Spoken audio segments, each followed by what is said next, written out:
The heavy golden pen felt like a lead weight in my hand, and for a long moment, the signature line on the $2 million contract blurred into a dark smear. At 59 years old, sitting inside the dim, opulent dining room of an upscale restaurant, the weight of my life felt completely suffocating. The air smelled of expensive steaks and floor wax, but a sudden wave of dizziness made my stomach churn.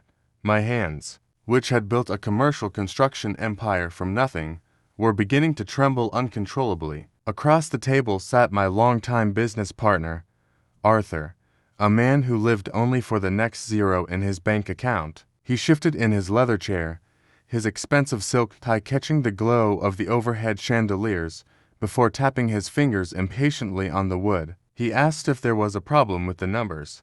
Noting that I had been staring at the exact same line for nearly 3 minutes, I blinked hard to force the numbers back into alignment, blaming the dim restaurant lighting for my failing vision. I forced a shallow breath, trying to anchor myself to the heavy weight of the fountain pen. I was the head of a massive company with tens of millions in the bank, yet I felt as if I were drowning in a glass of water. Suddenly, the heavy, deliberate sound of approaching footsteps cut through the gentle hum of the dining room. A young waitress entered our booth, moving with a wary caution that stood in stark contrast to the wealthy diners around us. She was visibly struggling to carry her heavy tray, her slender shoulders supporting an 8-month pregnancy that made every step look painful. I opened my mouth to order a glass of ice water to clear my foggy head, but the moment I looked up, my breath caught in my throat. Standing less than 3 feet away in a stained apron was Clara. She was the woman my son, Julian, had claimed was a greedy gold digger who had abandoned him for another man 8 months ago. My heart hammered wildly against my ribs as the cold reality swept away my dizziness. Clara whispered a gentle greeting, her trembling voice barely audible as she avoided direct eye contact with us. I gripped the fountain pen so tightly that my knuckles turned completely white, managed to whisper an order for ice water, and watched her set the glass down. Her hands were shaking violently, sending small ripples across the surface of the cold water that mirrored the frantic panic surging inside my chest. I sat completely paralyzed, staring at the woman who had once been the brightest light at our family dinners, now reduced to a ghost working grueling shifts. Despite her obvious fear, she had walked right up to my table, her eyes hollow with an intense exhaustion that no amount of rest could fix. My son had spent almost a year painting her as a monster who had fled the country, yet here she was, heavily pregnant, serving salads in a restaurant I partially owned. Arthur continued talking about interest rates and profit splits, entirely oblivious to the incredible drama unfolding inches from his elbow. I ignored his voice completely, staring directly at Clara and calling her name in a quiet, strained whisper. She flicked her eyes toward mine for a split second, her gaze filled with a terrifying mix of raw panic and silent pleading that tore my heart to pieces. She stammered that she was just the server before turning quickly toward the kitchen. Clara moved as fast as her heavy pregnancy would allow, but her trembling hands dropped a silver fork that clattered loudly against the marble floor. The sharp ring of metal drew annoyed looks from nearby tables, but she did not even stop to pick it up. Watching her struggle toward the double doors sparked a sudden, protective fury inside me that instantly cleared the last remnants of my physical fog. I knew right then that I could not let her walk out of my life again. Arthur snapped at me, asking if I was having another one of my health spells and demanding that I focus on signing the contract. I looked down at the multi-million-dollar deal, then toward the kitchen doors where Clara had just vanished, and told him I was going to follow her. I pushed the massive contract aside with enough force to send it sliding off the table, completely ignoring Arthur's loud protests and the restaurant manager's startled calls as I marched through the double doors. The swinging doors hit the wall with a loud thud, trading the soft scent of expensive wine for a humid blast of heat and industrial grease. I stepped onto the slick kitchen tile, ignoring the surprised glances from the prep line and the loud hiss of the dishwashers. The head chef stepped into my path to complain about an unauthorized guest, but I cut him off immediately, telling him to get out of my way before sweeping my eyes across the room. I spotted Clara standing near a dark corner by the dry storage, her face buried in her shaking hands as her shoulders heaved. Seeing a woman in her 8th month of pregnancy standing for hours on hard, slippery floors in intense heat filled me with deep horror.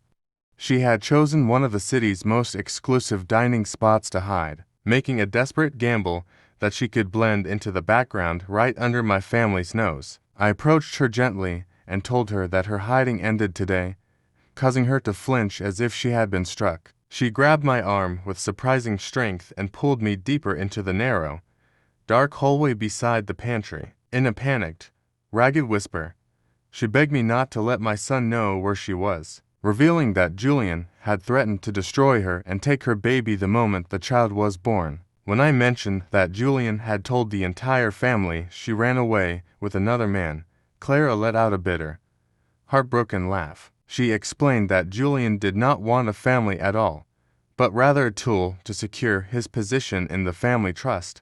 Standing in that dim hallway, holding the cold stainless steel counter to keep my balance, I realized with sickening clarity that the son I had raised was a ruthless manipulator. Before I could process her words, the sound of Arthur calling my name from the dining room reminded me of the world outside. I did not care about the business deal or my partner anymore, so I grabbed my heavy coat and pushed open the heavy service door leading to the back alley. The sudden jump from the warm restaurant to the freezing winter air hit my face like a wall of solid ice. I stepped into the narrow alleyway, where the smell of rain and wet garbage replaced the expensive atmosphere of the dining room. There, huddled in the shadows beside a rusted dumpster, was Clara, shivering violently in her thin cotton uniform. I called out to her gently, raising my hands to show I was no threat. But she backed away against the damp brick wall with deep terror in her eyes. She cried out that Julian had even tracked her down here, telling the restaurant manager that she was a thief to ensure she remained trapped and desperate. My heart ached as I took off my heavy wool coat to offer it to her, but she flinched back instinctively. The utter fear in her eyes proved that my son's cruelty went far deeper than bitter words, revealing a terrifying picture of systematic emotional abuse. Clara's voice broke as she exposed the full extent of Julian's psychological warfare inside their home. She revealed how he had brought another woman into their house under the guise of a corporate assistant, slowly pushing Clara out of her own life while calling her worthless. Hearing how they had treated her, like an invisible ghost inside her own living room, filled my chest with an icy, lethal fury. My own blood had turned into a cold predator, using my family's wealth to methodically break down a young woman's spirit as the freezing wind whipped around us. Clara looked over my shoulder toward the alley door, her body going completely rigid with a fresh wave of panic. She whispered that the other woman was not just after the money, but had been bringing strange powders into the house meant to make me retire early. A cold sweat broke out across my neck as those words hung in the freezing air, snapping months of unexplained health issues into terrifying focus. My sudden dizzy spells, physical weakness, and foggy memory were not the natural signs of aging, but the result of a calculated effort to remove me. In that single, horrifying second, I realized my own son was actively poisoning my morning coffee to seize control of my legacy. Before I could answer, Clara's knees gave out, her body sinking into the icy gravel of the alley as she clutched her stomach in pain. The severe cold and relentless fear had finally broken the last of her physical strength. I knelt beside her, roaring for my driver to bring the car around to the service gate immediately, completely unconcerned with who might hear my desperate commands. My loyal driver sped around the corner, his tires screeching against the frozen pavement as he pulled the large vehicle right up to the curb. I lifted Clara's surprisingly light frame into the warm leather back seat, wrapping her cold hands in mine as we tore through the city streets toward the hospital. As the city lights blurred outside the window, I made a silent, unshakable vow to protect Clara and my unborn grandchild, determined to bring my son's dark empire crashing down.